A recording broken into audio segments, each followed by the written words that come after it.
Penghalang terbesar etnis Tionghoa jadi mualaf. Tapi kalau khusus untuk etnis China sendiri, apa penghalangnya? Kebanyakan keluarga, Ustaz. Keluarga ya? Kebanyakan keluarga. Karena kita lihat ini secara data dan fakta lapangan kan teman-teman China sini cerdas-cerdas gitu ya. Ya karena China sekarang kan secara negara ya, terkenal bisa menguasai dunia dan orang-orang itu produktif gitu ya. Keras juga, Ustaz. Ya betul, itu mungkin keras oke, tapi maksudnya kita lihat sisi positifnya, produktif, orangnya inovatif, orangnya mau apa ya, populasinya besar. Ini kan berarti kalau umat atau suku ini, etnis ini masuk Islam itu kan luar biasa efeknya, pengaruhnya besar. Nah makanya ya mumpung beliau dari turunan etnis ini, ya, mungkin perlu dicari tahu ini apa nih kira-kira permasalahan intinya. Karena teman-teman ini sebenarnya potensial banget gitu ya. Kayak contoh Dr. Richard waktu saya duduk mau masuk Islam itu, ya memang karena dia cerdas, dia tangkap kebenarannya, dia masuk Islam. Jadi mungkin seperti apa tuh? Kebanyakan memang urusannya tidak jauh-jauh dari keluarga, Ustaz. Tidak jauh dari keluarga. Dr. Richard Tapi bukan karena keyakinan.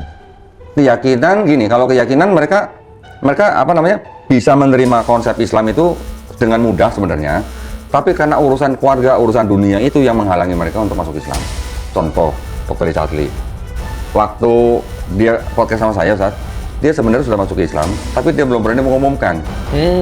Habis podcast, dia deketin gua. Kok dulu waktu lu masuk Islam gimana? Ya biasa aja, keluarga gua nggak ada masalah.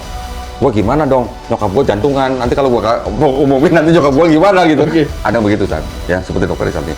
Dan banyak yang seperti itu. Tapi kalau masalah nalar, masalah akal sehat, mereka nggak ada bedanya dengan semua manusia. Sama aja. Hanya masalah adat, keluarga yang mengikat mereka sehingga mereka sulit untuk meninggalkan agama lamanya. Karena saya melihat misal contoh, agama Kristen ini kan ekspansi ke Cina kan gitu. Walaupun yang saya tangkap ya, mungkin diluruskan kalau saya salah, yang saya tangkap ini, mungkin misionaris ini, mereka menawarkan Kristen ke orang-orang etnis Chinese ini, tapi tidak melarang mereka meninggalkan adat. Betul. Menyembah mau patung, mau apalah, ritual itu silakan, jangan syirik-syirik itu nggak apa-apa. Betul. Nah akhirnya bisalah mereka masuk ke agama Nasrani. Nah sebenarnya kalau kita jadi Islam kan tidak, memang kita harus tinggalkan semua itu. Apa itu termasuk kira-kira? Betul. Gereja sendiri ketika jemaatnya Imlek, silakan. Sembahyang meja silakan. Sembahyang leluhur silakan. Sembahyang meja itu apa? Sembahyang meja itu ya perayaan apa namanya? Pakai dupa itu. Pakai dupa, pakai buah, kurban. Cuman pendetanya cuma bilang makanan yang buat itu sesaji itu jadi makan. Itu Tapi sembah patungnya boleh. Nah, untuk urusan mereka mereka bukan bilang sembah patung tapi sembah ke leluhurnya, Ustaz. Leluhur lah gitu. Terus kemudian patung itu apa? Simbolik. Iya, Ada isinya nggak? kalau di kalangan mereka ada. Gue juga dulu bokap gue melihara patung kuangkong ada isinya. Belinya Dipercayanya begitu? Iya,